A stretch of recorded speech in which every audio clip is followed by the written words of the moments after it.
Fala galera, vamos lá, semana 4 no retrovisor, uma rodada com resultados um pouco diferentes do que a gente estava vindo por aí, mas eu queria começar falando sobre desenvolvimento de quarterbacks, porque a gente teve ano passado uma classe com 5 quarterbacks escolhidos no primeiro round. A última vez que isso aconteceu foi naquele draft do Lawrence, Fields e tal, e que não deu certo, né? Só o Lawrence hoje ainda é titular. E a liga sofreu com isso, porque precisava que esses caras se tornassem opções interessantes. Agora teve mais um ano passado. E o que a gente viu nessa rodada foi foi animador para essa galera. A gente não pode julgar os quarterbacks pelo primeiro ano, nem pelo segundo, é um processo, entendeu? É um processo que tem que se dar confiança para eles, para você alcançar o máximo que pode. Mas a gente teve 4 vitórias desses caras essa rodada. O quinto foi o J.J. McCarthy, que mais uma vez está fora por causa de lesão, ele já tinha perdido o ano passado inteiro, e não sei nem se pode ser colocado junto com esses outros 4, né? Ou 5, né? Com o Jayden Daniels, que também não jogou, mas a gente já sabe que ele está num estágio mais avançado. Então, primeiro começar com o Caleb Williams, que passou por maus bocados ano passado. O Ben Johnson está fazendo o seu trabalho e a gente está começando a ver esse resultado em mais eficiência e menos erros bobos, né? Então ele completou 22 de 37 passes, é um número alto. Acho que foi circunstância do jogo e o jogo de corrida de Chicago não está 100%. 212 jardas, um touchdown, uma interceptação. Aí a gente teve o Drake May, terceira escolha geral, que teve uma bela partida em termos de eficiência. Foram 14 passos completos em 17. 203 jardas, uma média de 11.9, ou seja, vertical, ganhando, aproveitando os espaços do jogo. 2 touchdowns, nenhuma interceptação. Ajudado aqui sim para um jogo de corridas que funcionou nessa partida. A gente teve o Penix, que teve uma excelente partida. Eu poderia ter até colocado ele, de repente, como o destaque ofensivo da rodada. Ele acertou 20 de 26 passes, 313 jardas, média de 12 por tentativa, 2 touchdowns e uma interceptação. O Knicks ainda venceu o jogo dele na segunda noite. Eu não estou com os números aqui, mas foi fácil, foi uma vitória tranquila por vários aspectos. Então, essa galera tá mirando para o positivo. Isso é vital para o sucesso da liga nos próximos anos, e tomara que o Stroud e o Bryce Young se consolidem também, que foi na classe anterior, para a gente ter umas rivalidades boas, ter jogo de qualidade aí com esses times. Não foi uma rodada com muitos confrontos de divisão. Então eu fico com a partida de Londres, de Dublin, da Irlanda, que foi uma partida entre conferências que normalmente não tem o mesmo peso, mas ela serviu para colocar alguns patamares nas divisões norte, né? Foram 2 adversários das norte, a AFC e a NFC. Pittsburgh levou vantagem, contou com uma defesa diferente da que a gente viu nas primeiras rodadas, mais sólida, mais agressiva na penetração, conseguindo turnovers. Então a defesa ganha todo o destaque, mas foi uma bela partida também do Metcalf, do Gainwell, o Rodgers eficiente também pra caramba, e um Wentz errático para Minnesota, né? Conseguiu 350 jardas, mas errava alguns passes decisivos e que não deram para completar a virada aí. Pittsburgh, então, assume a ponta da AFC North numa situação de conforto. Numa situação que se eles trabalharem direitinho, eles vão chegar no final com uma certa vantagem. E os Vikings na NFC North se colocam num patamar intermediário. Detroit já está passando à frente. Se ele tivesse ganho essa partida, a gente estava falando dos dois. Mas a gente já vê Detroit num nível superior esse ano. E é isso. Jogos em interconferências podem às vezes ter também sua relevância em termos de playoff, né? A zebra, cara, eu acho que pouca gente imaginou que Jacksonville fosse viajar da Flórida para Califórnia e vencer o jogo. Mas ganhou de 26-21, chegou a ter uma boa vantagem até na partida. A defesa do Jaguars brilhou de novo, é uma defesa que a gente não está falando o suficiente, está jogando pra caramba, brilhou de novo, teve alguns bons momentos do ataque, o Etienne e tal.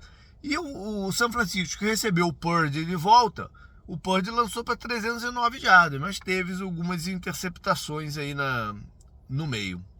McCaffrey não conseguiu correr com a bola de novo, mas ajudou recebendo passes. E o número importante está na defesa dos 49ers oficialmente sem o Bosa, né? Foram 0 hits. E a falta de pass rush foi crítica. Agora, a sub-história da partida tinha sido uma fala do Saleh, um pouco antes, na véspera, dizendo que os treinadores da árvore do McVay fazem roubo de sinais defensivos.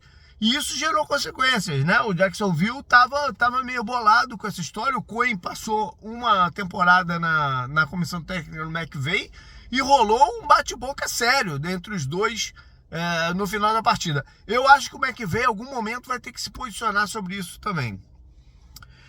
Time que preocupa não tem como no seu Ravens, né? Dizimado por lesões, já estava com a defesa muito fraca, dizimado por lesões. A gente vê aqui, saiu dessa partida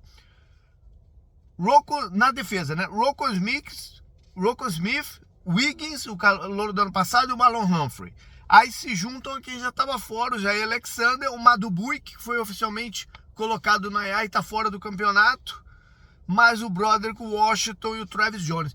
É um pipinaço, né? E durante a partida o left tackle Stanley também saiu e o Lamar acabou ficando de fora no final com problema na coxa. Eu não sei se Baltimore vai ter manpower para virar essa situação em que eles estão de 1-3, né? Muito, muito difícil a situação de Baltimore nesse momento. A única coisa que conta a favor é que só Pittsburgh na divisão é concorrente, é o favorito agora. E, bom, agora, a AFC North não colocando 2 ou 3 abre espaço para as outras divisões, e aí eu tô falando da AFC South principalmente, né?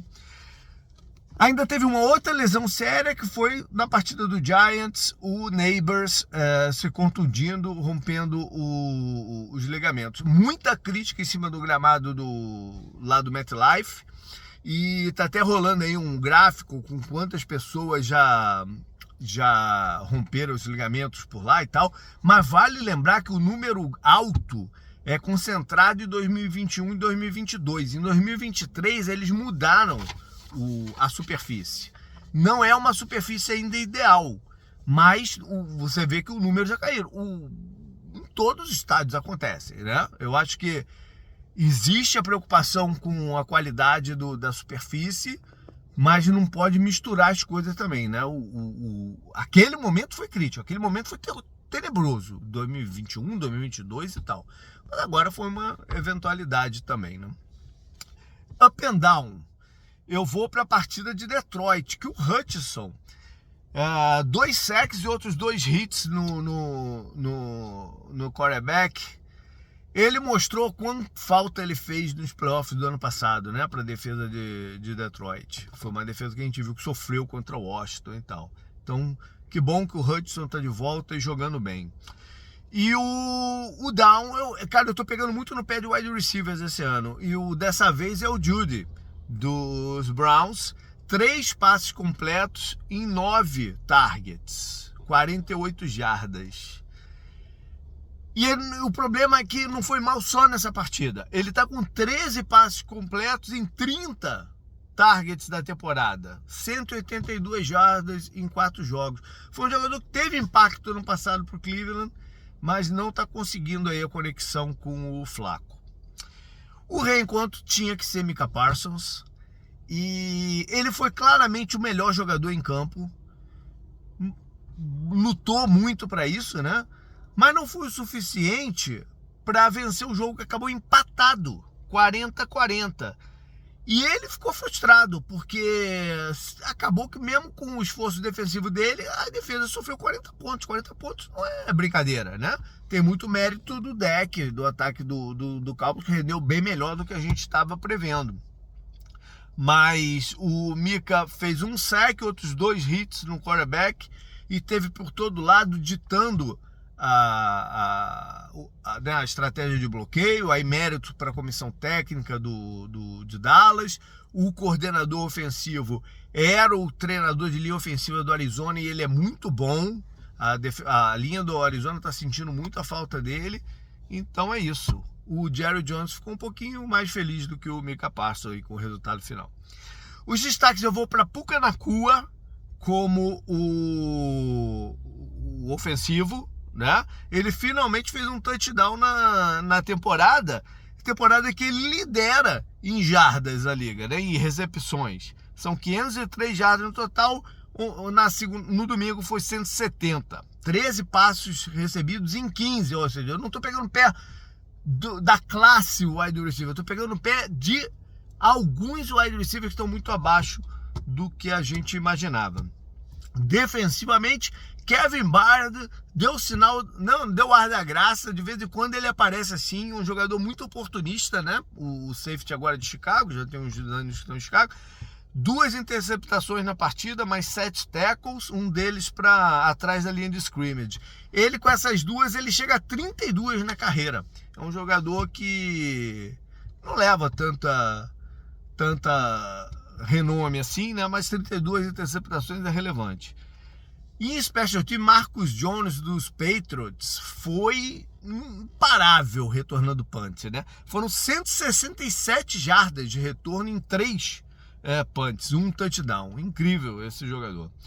E para finalizar de calouro, finalizar não, que tem a jogada também, né? Mas de calouro tem que ser o Dart, né? Porque ele trouxe um sopro de esperança aí pro Giants. Tá longe ainda da gente olhar e falar que é um quarterback pronto.